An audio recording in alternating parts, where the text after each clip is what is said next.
Alhamdulillah, alhamdulillah rabbil alamin wassalatu wassalamu ala asyrafil anbiya'i wal mursalin wa ala alihi wa sahbihi wa man tabi'ahum bi ihsanin ila yaumiddin, amma ba'd.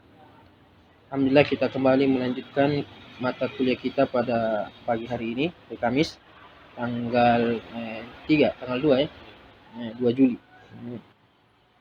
Kita masih melanjutkan pembahasan hadis sebelumnya, itu hadis Abu Hurairah radhiyallahu anhu tentang sahabat yang datang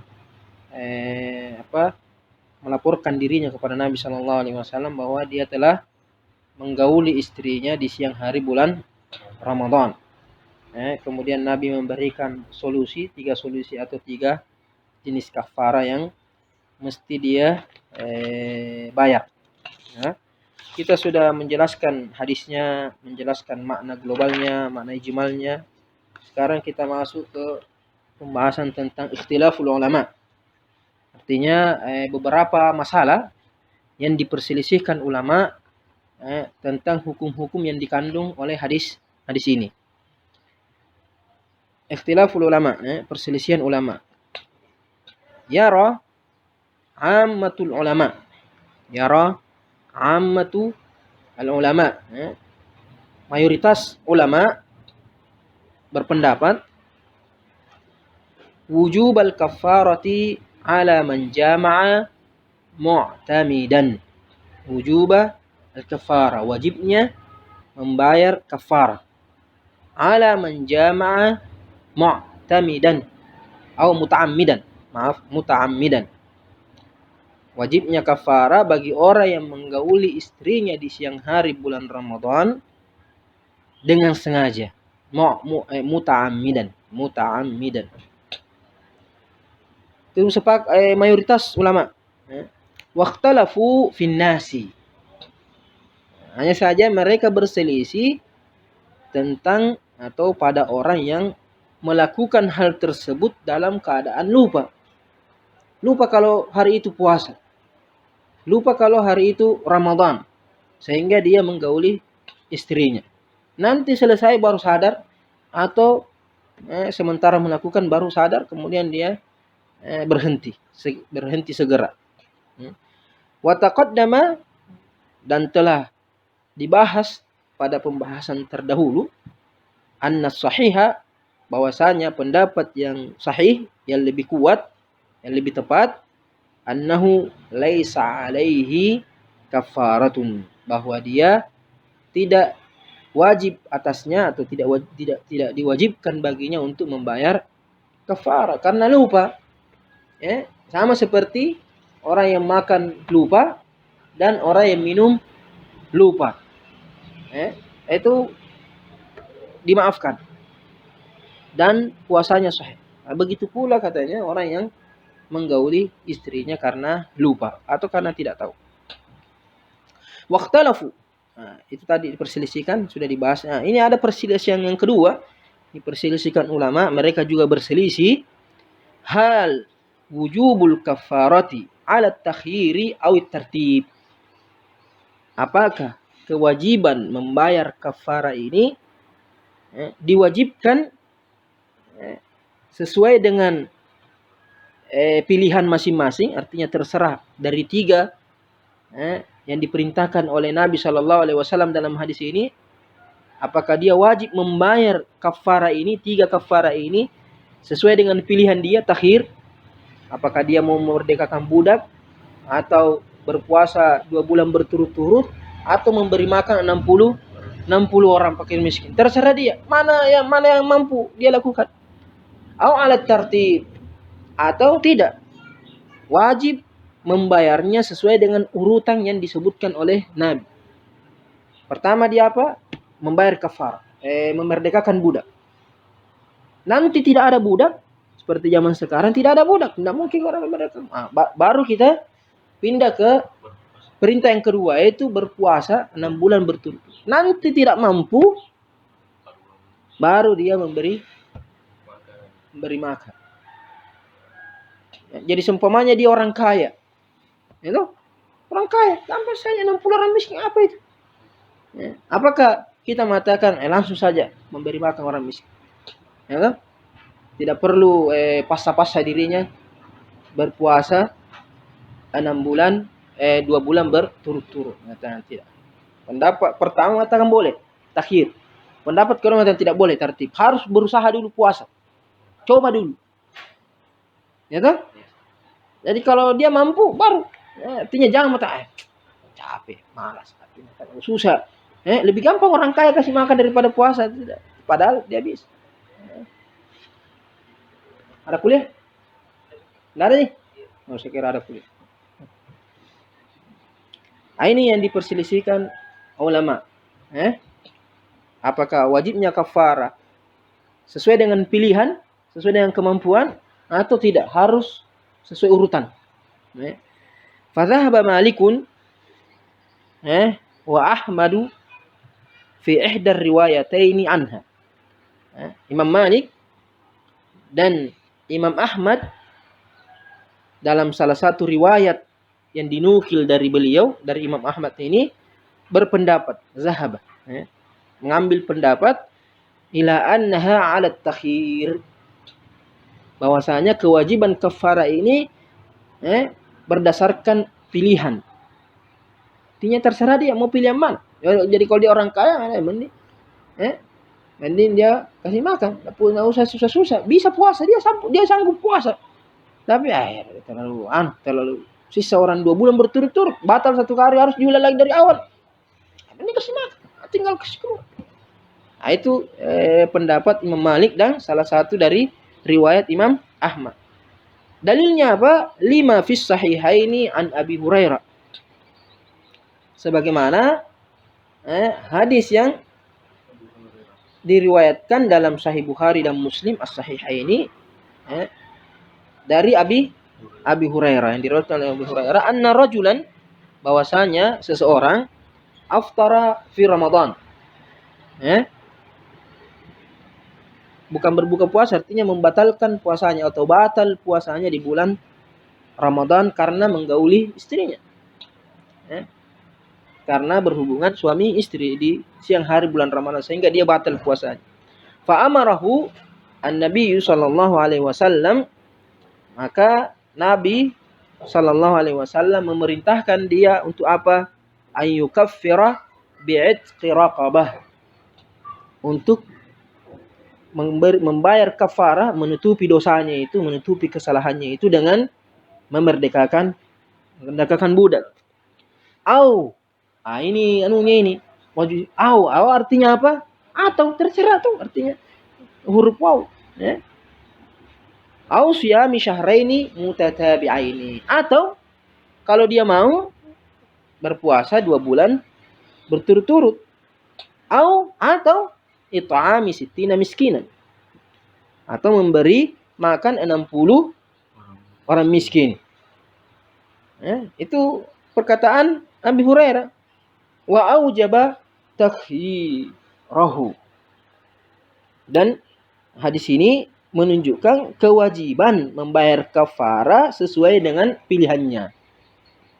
Artinya terserah dia mau pilih dari 3 ini. Wajib, tapi ini masih istilahnya wajib alat takhir. Wajib tapi tidak diwajibkan salah satunya. Artinya wajib tapi dia punya hak untuk memilih. Jadi kalau dia tinggalkan seluruhnya berdosa. Tapi kalau dia pilih salah satunya, dia sudah selesai. Dia sudah lepas. Itu pendapat pertama. Pendapat yang kedua, wa dhahabal jumhur minal ulama. Sedangkan jumhur dari kalangan ulama berpendapat kasyafi'i, antaranya adalah Imam Syafi'i rahimahullah, Abi Hanifah, dan Imam Abi Hanifah, wal masyhur min madzhab Ahmad. Kalau pendapat pertama tadi cuma salah satu riwayat, artinya ada yang menukil dari Imam Ahmad bahwa berpendapat pertama. Tapi yang paling masyhur dari mazhab Imam Ahmad, artinya mayoritas ulama yang bermazhab Imam Ahmad itu, begitu pula Wath-Tsauri, begitu pula pendapat Imam Ats-Tsauri, Sufyan ibn Sa'id Ats-Tsauri, Al-Auza'i, Abdurrahman ibn Amr Al-Auza'i, ila annaha 'ala tartib, bahwasanya kewajiban membayar kafara ini harus secara tertib, harus sesuai urutan. Tidak boleh pilih-pilih mana yang dia mau. Harus sesuai urutan yang disebutkan oleh Nabi. Kalau tidak mampu mendekatkan budak, baru berpuasa. Nanti tidak mampu, atau kemungkinan besar dia tidak mampu, artinya dia sudah lihat fisiknya. Tapi kalau tidak mampu, saya belum coba. Fisikmu bagus, sehat, cuma karena malas, tidak mau, tidak bisa. Harus sesuai tertib. Mustadillinya, mereka berdalil, ulama-ulama tadi ini, jumhur ulama berpendapat demikian dengan dalil apa? Bihadisil bab. Itu dengan hadis yang disebutkan dalam masalah ini, dalam pembahasan ini. Itu hadisnya Abu Hurairah. Karena di hadisnya Abu Hurairah mengatakan fa'in lam tajid, nanti tidak mampu baru dikasih pilihan. Nanti tidak mampu baru dikasih pilihan yang lain. Jadi hadis ini tidak memberikan pilihan bagi sahabat ini. Tidak mengatakan terserah kamu mau pilih yang mana. Tidak mampu baru cari yang lain. Tidak mampu baru cari yang lain. Wa ja'alu hadits at-takhiri mujmalan. Nah, terus kalau ditanya bagaimana dengan hadisnya tadi itu juga Abu Hurairah di riwayat yang lain itu mereka mengatakan wa ja'alu hadits at-takhir, dan mereka memahami atau menjadikan hadis pilihan, hadis riwayat yang menunjukkan adanya pilihan itu au itu mujmalah, mengatakan itu hadis atau itu lafaz hadis masih bersifat umum, masih bersifat global, luas. Artinya hadis ini hanya sebatas gambaran umum tentang hukum orang yang mendatangi istrinya siang hari, dan secara umum apa-apa yang mesti dia lakukan sebagai kafarah, tapi belum terinci. Wa bayyanahu haditsut tertib, sedangkan hadis yang disebutkan dalam itu yang memberikan penjelasan. Bayyanahu, artinya hadis ini, hadis yang lafaz yang kita baca ini hadis Abu Hurairah yang menunjukkan tertib, itu yang memberikan penjelasan untuk hadis yang sifatnya memilih. Jadi au ini masih sifatnya umum. Sedangkan hadisnya Abu Hurairah yang mengatakan thumma kalau tidak mampu baru, itu lebih rinci, lebih spesifik kandungannya, karena ada paksaan. Kalau tidak mampu baru. Sedangkan hadis itu atau ini masih sifatnya masih global, masih umum, masih bisa dirinci lah. Masih bisa jadi sifat umumnya hadis yang dipakai pendapat pertama ini itu katanya dirinci atau diperjelas dengan hadisnya Abu Hurairah yang ada di dalam bab ini. Kenapa? Liyahsulal ilmu bihima jami'an. Gunanya apa? Kenapa kita menjadikan lafaz hadis pilihan ini secara sifatnya umum, sedangkan lafaz tertib, lafaz sesuai dengan urutan ini, tertib ini secara terperinci dan lebih kuat, supaya bisa dijalankan dua hadis ini. Bisa kita amalkan hadis ini, bisa juga amalkan hadis ini. Liyahsulal ilmu bihima jami'an, agar kita mendapatkan ilmu faedah dari kedua hadis itu secara banyak. Jangan kita mengambil satu hadis kemudian tinggalkan hadis yang lain. Tidak, semua hadis harus diamalkan selama memungkinkan. Walau ukhidha bi hadis at-takhir, kalau kita hanya mengambil makna atau pemahaman hadis pilihan yang mengatakan boleh memilih, lam yumkinil amalu bi hadis tertib, maka pasti otomatis kita akan meninggalkan hadis yang menunjukkan bahwa harus ada urutan, harus ada tertib sesuai dengan urutan Nabi, karena urutan lebih kuat daripada pilihan. Kalau seumpamanya hari ini datang Abdul Halim, datang Rizal Gunawan, dan itu kan masih tidak tahu siapa lebih dahulu. Sifatnya umum. Dan itu atau itu masih sifatnya umum, tidak tahu mana yang dulu mana yang. Tapi ketika mengatakan datang ini, kemudian ini, itu tidak bisa mengatakan ini dulu yang di belakang, tidak. Berarti yang lebih dahulu disebutkan itu yang lebih dulu masuk, dia lebih datang. Kemudian kata-kata thumma, kemudian, atau kata-kata fa, bermakna kemudian itu menunjukkan ada tertib. Ya, ada tertib. Sedangkan au menunjukkan pilihan, begitu juga dengan dan, waw. Nah, itu masih sifatnya umum, bisa bermakna tertib, bisa bermakna tidak tertib. Jadi sifatnya masih umum. Nah, jadi hadis yang sifatnya lebih spesifik, lebih rinci, lebih khusus itu lebih diutamakan dari hadis yang masih sifatnya masih umum, bisa diartikan ini, bisa diartikan ini. Nah, kalau kau mengartikan lebih memilih hadis yang bermakna pilihan, berarti kamu harus tinggalkan hadis yang menunjukkan adanya tertib. Tapi kalau kamu ambil hadis yang tertib, kamu bisa ambil juga yang hadis pilihan itu, karena menyatakan pilihan ini sifatnya masih umum, dijelaskan oleh sifat hadis yang bermakna tertib itu, artinya harus ada urutan itu. Nah itu kan, sehingga dua hadis bisa diamalkan. Kalau kamu ambil yang pertama, kamu akan tinggalkan yang kedua. Kalau kamu ambil yang kedua, yang pertama ikut juga.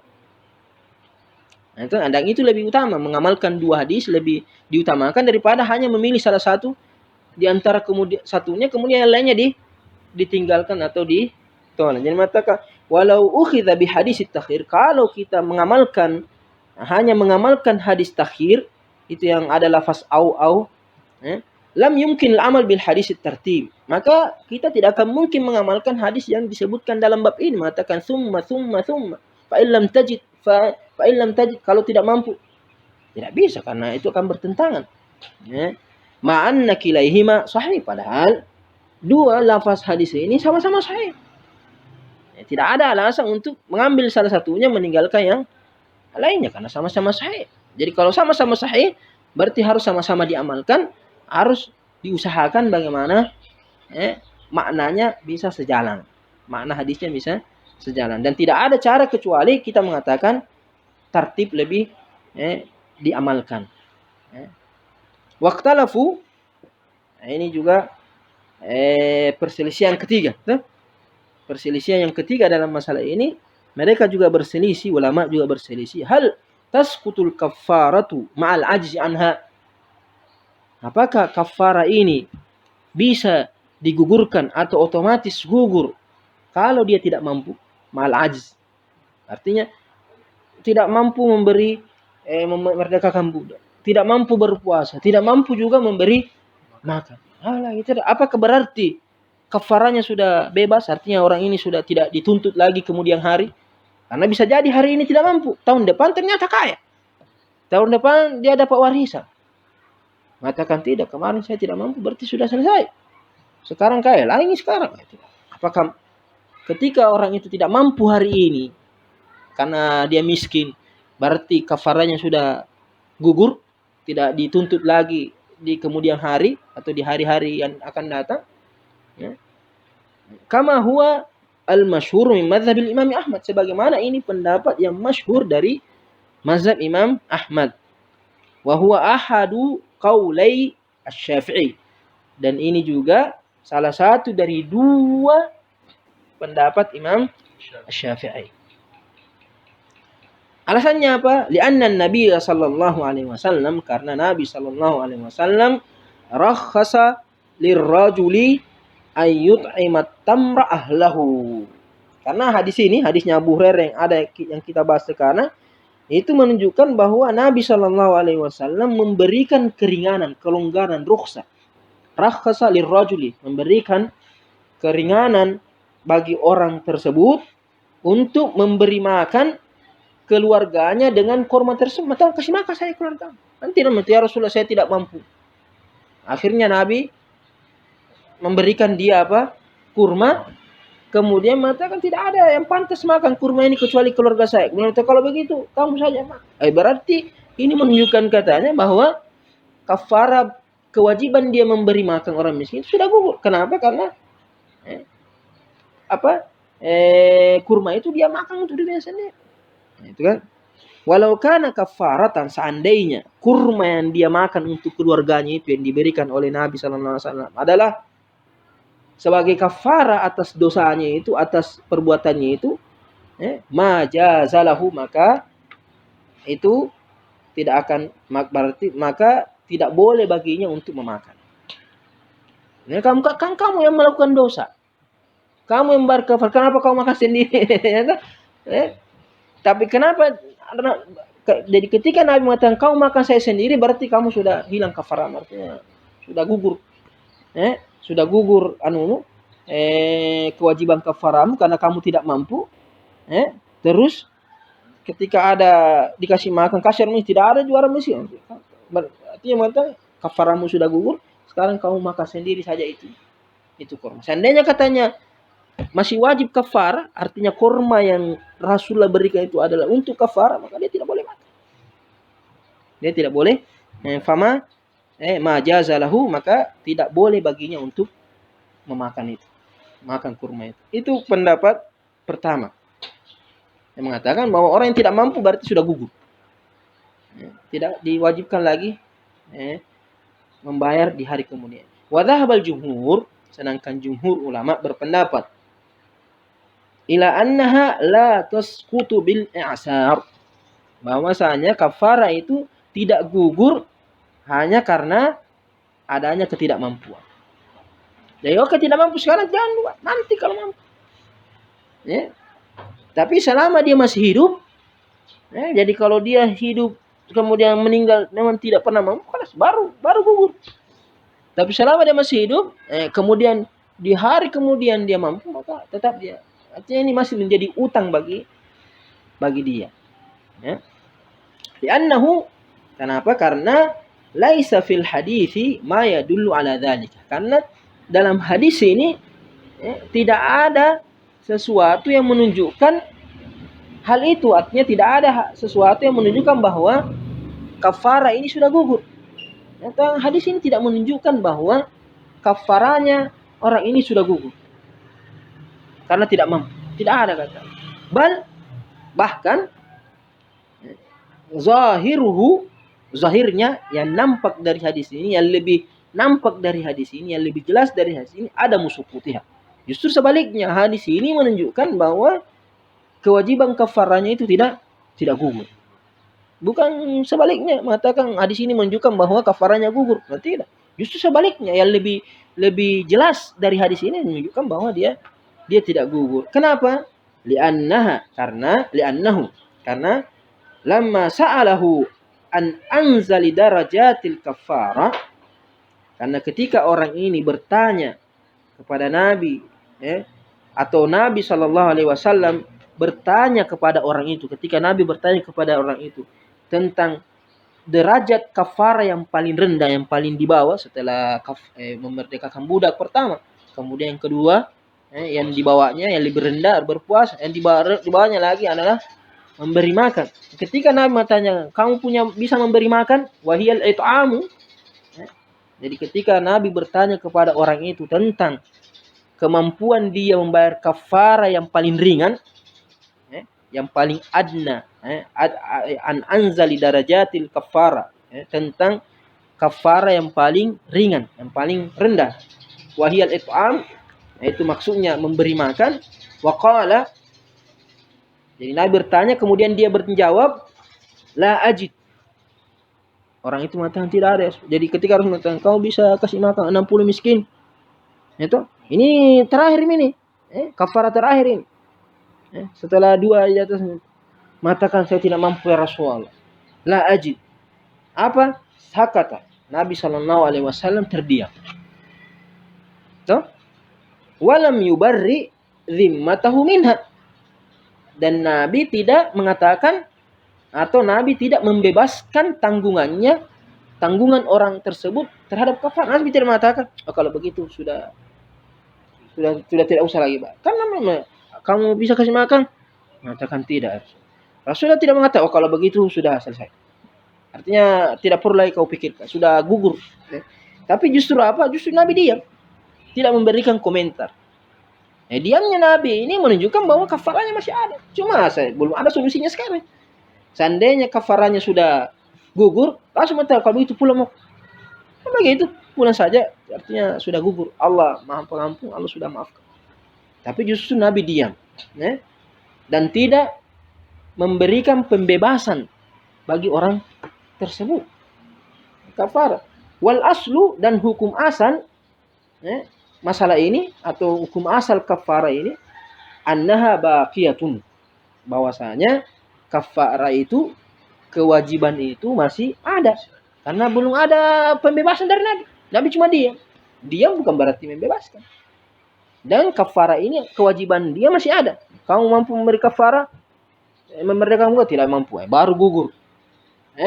Mampu berpuasa, dia bilang tidak mampu, baru memberi makan. Nabi tidak mengatakan gugur, tidak, dia.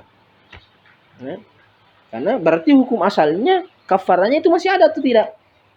Masih ada, karena belum ada bukti bahwa ada pengguguran. Masih ada.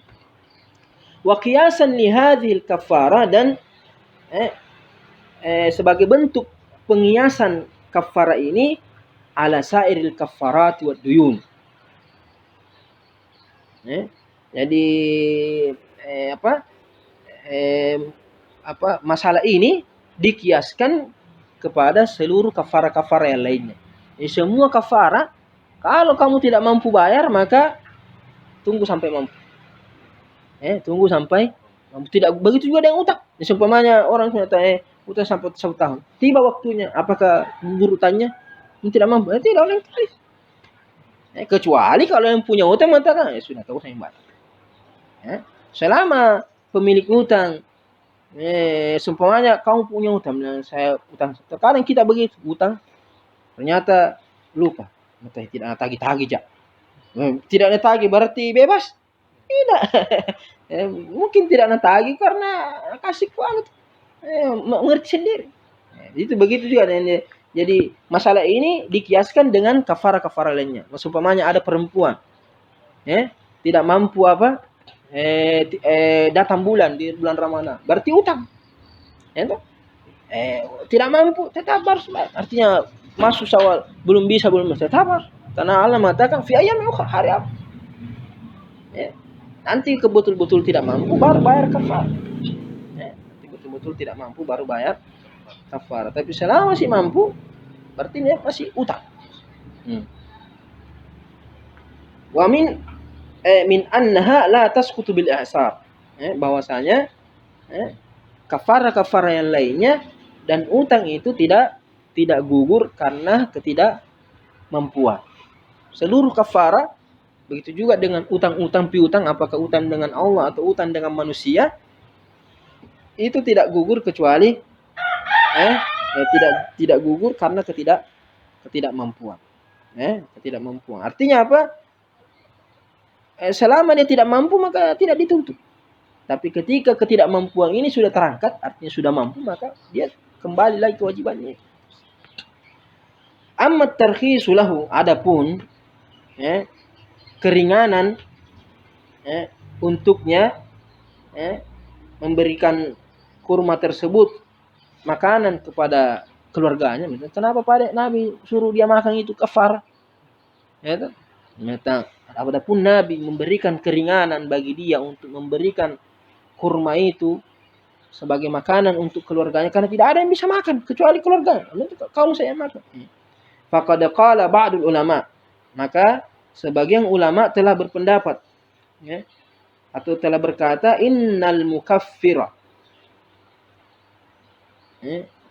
idza kaffara anhu ghairuhu, orang yang berkewajiban membayar kafarah, sesungguhnya orang yang berkewajiban membayar kafarah kalau sudah dibayarkan oleh orang lain untuk dia, artinya saya tidak mampu memberi makan orang miskin, ada tetanggamu, ada keluargamu, nanti saya bayarkan dia, nanti saya yang bayarkan, nanti saya kasih makan fakir miskin. Apa kata ulama? Orang yang berkewajiban membayar kafarah, kemudian ada orang lain yang menanggung kafarah tersebut, jaza ayyakula minhu, maka dia boleh memakannya. Wa yut'ima ahlahu, dan boleh juga memberikan makan kepada keluarganya.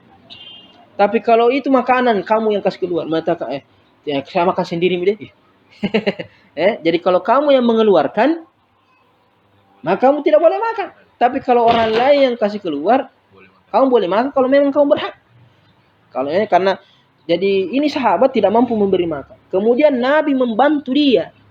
Nabi mengatakan, ini Pak, ada kurma, kamu saya bayarkan untuk kamu. Bukan berarti Nabi menggugurkan kafaranya, tidak. Kan utang boleh dibayarkan kan?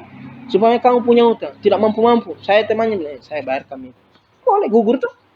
Tapi kalau saya tidak ada yang bayarkan, berarti masih berutang. Kecuali kalau pemilik utang mengatakan bebas. Nah, begitu juga ini kafarah. Jadi orang ini tidak mampu bukan berarti gugur. Tapi Nabi karena kemurahannya membayarkan dia. Setelah dibayarkan Nabi ternyata ya sudah siapa mau saya kasih ini? Ya, saya paling miskin. Semacam maka PK. Nah ini menunjukkan bahwa kalau ada orang utang kafarah tidak mampu dia bayar, kemudian ada yang bayarkan maka dia boleh makan. Tapi kalau dia yang kasih keluar, dia boleh kasih dia makan dirinya. Bagaimana caranya kamu bayar zakat fitrah kemudian kamu makan sendiri? Tidak bisa. Ya kan? Tidak bisa. Tapi kalau ada orang bayarkan zakat fitrahmu, ya, bayarkan ke Basnas. Kemudian Basnas kamu kasih kamu, tidak masalah. Karena kamu yang berhak. Ya kan? Kemudian al-ahkamul ma'khudhatu min al-hadis. Sekarang hukum-hukum atau hikmah-hikmah, faedah-faedah yang bisa diambil dari hadis ini. Yang pertama, annal wat'a fi nahari Ramadan min al-fawahishi al-muhlikat. Bahwa menggauli istri di siang hari bulan Ramadan secara sengaja itu termasuk dosa besar yang membinasakan. Maksiat, dosa besar yang membinasakan. Muhlikat. Karena Nabi sallallahu alaihi wasallam aqarrahu ala qawlihi halaktu. Karena ketika orang itu datang mengatakan ya Rasulullah saya binasa. Nabi sallallahu alaihi wasallam mengakui ucapan orang itu. Karena Nabi mengakui ucapan itu mengatakan kau binasa. Seandainya tidak binasa, mengatakan walau lam yakun kadzalika, seandainya ucapannya itu tidak benar, artinya sebenarnya ini dosa cuma dosa kecil, bukan dosa yang membinasakan, lahawwana alaihil amr, maka Nabi pasti akan meringankan masalah ini. Maka tidak bukan ini masalah ringan saja, tuh. Tapi Nabi tidak mengatakan apa yang membuat kamu binasa, gitu. Berarti perbuatanmu ini membinasakan. Seandainya perbuatan ini dosa kecil atau dosa ringan, maka pasti tenang, ini bukan masalah, ini perbuatan ringan saja, ini dosa kecil saja. Nabi tidak mengatakan begitu. Menunjukkan bahwa perbuatan ini dosa besar. Ditambah lagi kafaranya besar. Itu. Jadi kalau makan, minum, sengaja cuma disuruh ganti, bahkan atau sebagian ulama mengatakan tidak ada gantinya, ini suruh puasa 2 bulan berturut-turut. Ini menunjukkan kafaranya ini kafarah besar, dan kafarah besar menunjukkan dosa itu dosa besar. Kemudian yang kedua, annal wati'a amdan, orang yang menggauli di siang hari secara sengaja, yajibu alaihil kafarah, bahwa wajib membayar kafarah. Wa hiya 'ala tartib. Ini pendapat yang dirajihkan yang paling kuat jumhur, bahwa kafarah itu harus dibayar secara tertib berurutan. Tidak boleh pilihan. Yang pertama itu idku raqabah. Pertama dia harus memerdekakan budak. Fa in lam yajid, kalau tidak mampu, fasiyamu syahraini mutatabi'ain, baru dia berpuasa 2 bulan berturut-turut. Fa in lam yastati, kalau tidak mampu, fa it'amu sittina miskinan, baru memberi makan 6 fakir miskin. Yang kemudian ketiga, annal kafarat la tasqutu mal ihsar, bahwa kafarah itu tidak gugur karena adanya ketidakmampuan. Tidak gugur. Kalau dia tidak mampu, kafarah itu tidak gugur, tapi tetap menjadi utang sampai dia mampu. Lianna Nabi sallallahu alaihi wasallam, karena Nabi sallallahu alaihi wasallam lam yusqitha anhu bi faqri, karena Nabi tidak menggugurkannya dari orang tersebut darinya karena alasan kemiskinannya itu. Walaysa fil hadisi, dan tidaklah didapatkan dari hadis ini ma yadullu ala as-sukut, yang menunjukkan akan gugurnya kewajiban kafarah tersebut. Kemudian yang keempat, jawazut takfiri anil ghairi, bolehnya membayarkan kafarah, menanggung kafarah orang lain. Bukan kamu yang melakukan dosa, tapi kamu bayarkan, boleh saja.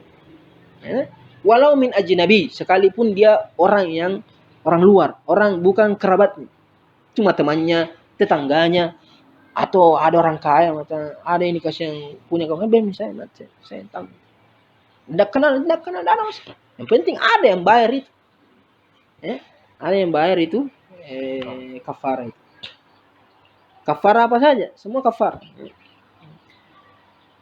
Yang kelima, anna lahul akla minha. Bahwa dia boleh memakan dari kafara tersebut kalau orang yang bayarkan. Ya, wa it'amaha ahlahu. Dan memberikannya makanan untuk keluarganya. Menjadikannya sebagai makanan untuk keluarganya. Istri dan anak-anaknya.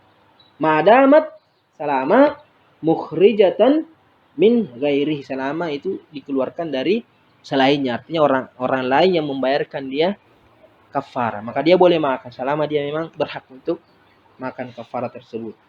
Tapi kalau dia yang mengeluarkan tidak boleh.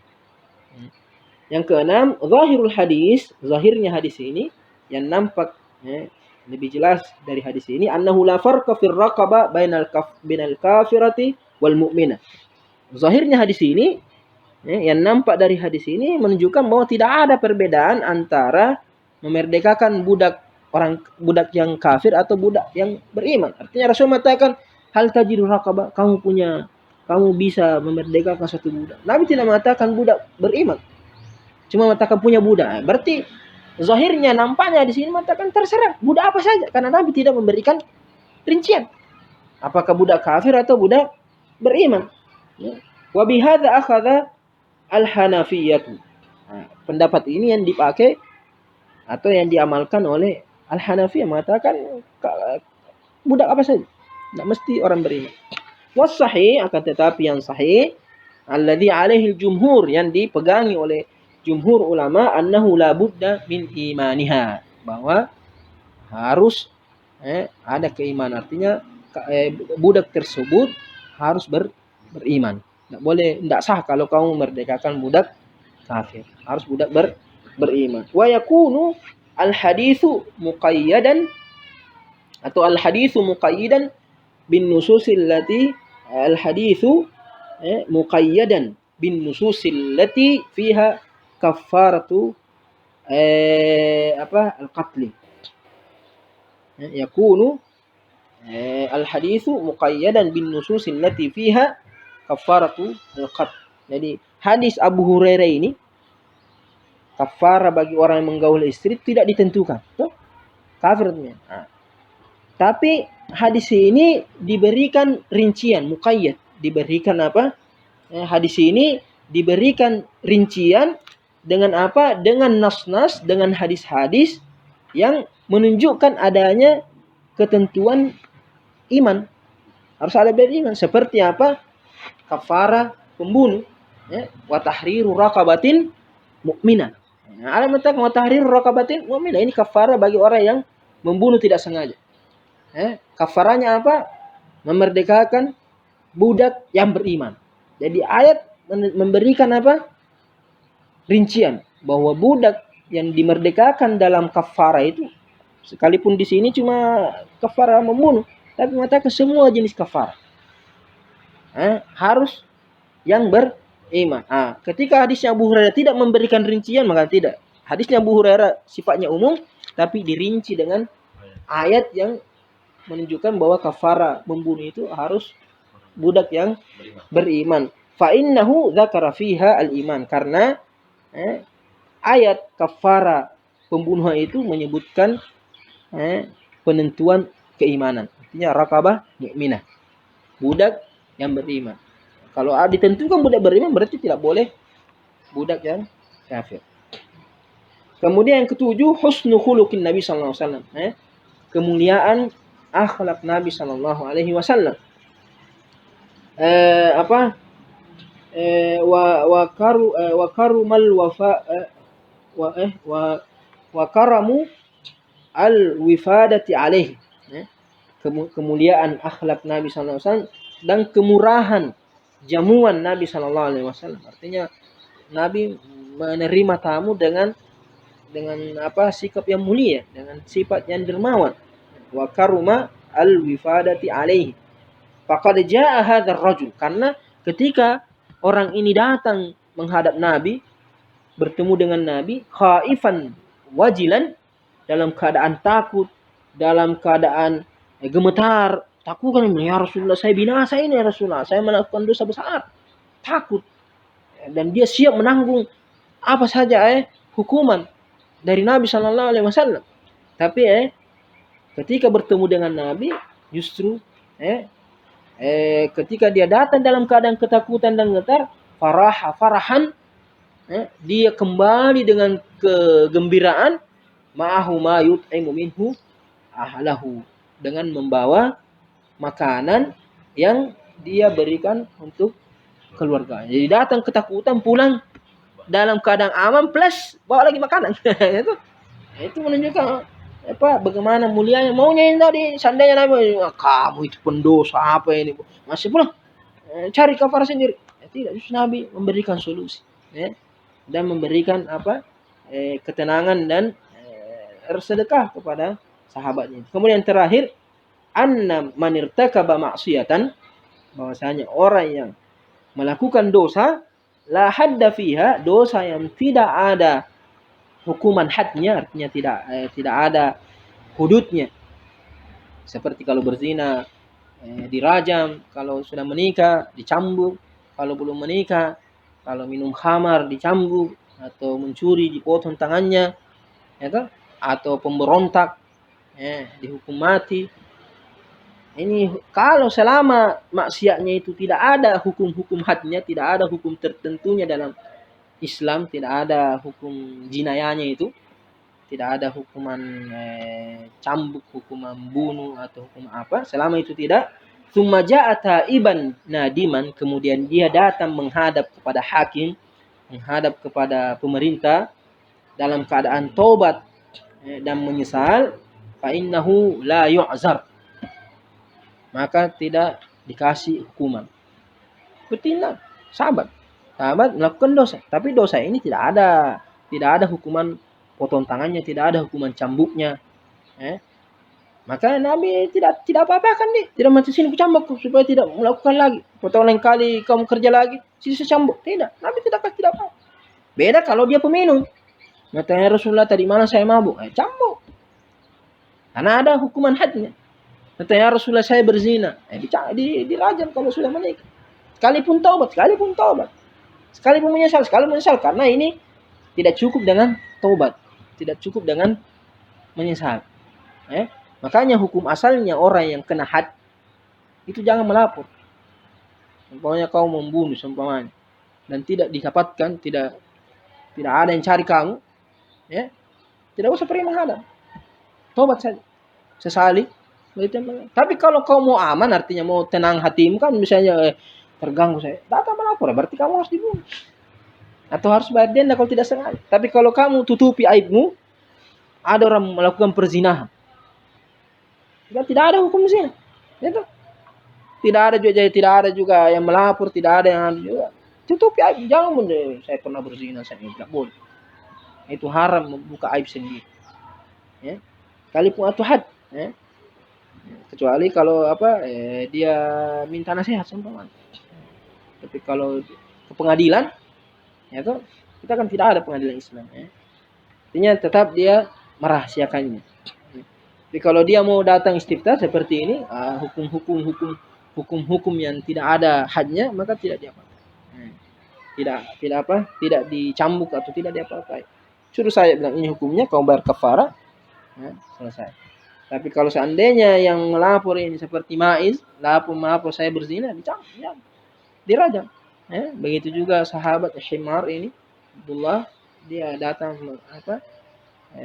ada sahabat seumpamanya datang melapor mengaku bilang saya minum, atau melapor mengakui bahwa saya mencuri itu barang, dipotong tangannya. Oke. Ini mungkin pembahasan kita pada hari ini. Insyaallah pertemuan berikutnya kita pindah ke babus som bis safar. Hadis yang selanjutnya. Nanti saya akan fotokopinya. Kita akhiri. Subhanakallahumma bihamdik, asyhadu an la ilaha illa anta, astaghfiruka wa atubu ilaik. Assalamualaikum warahmatullahi wabarakatuh.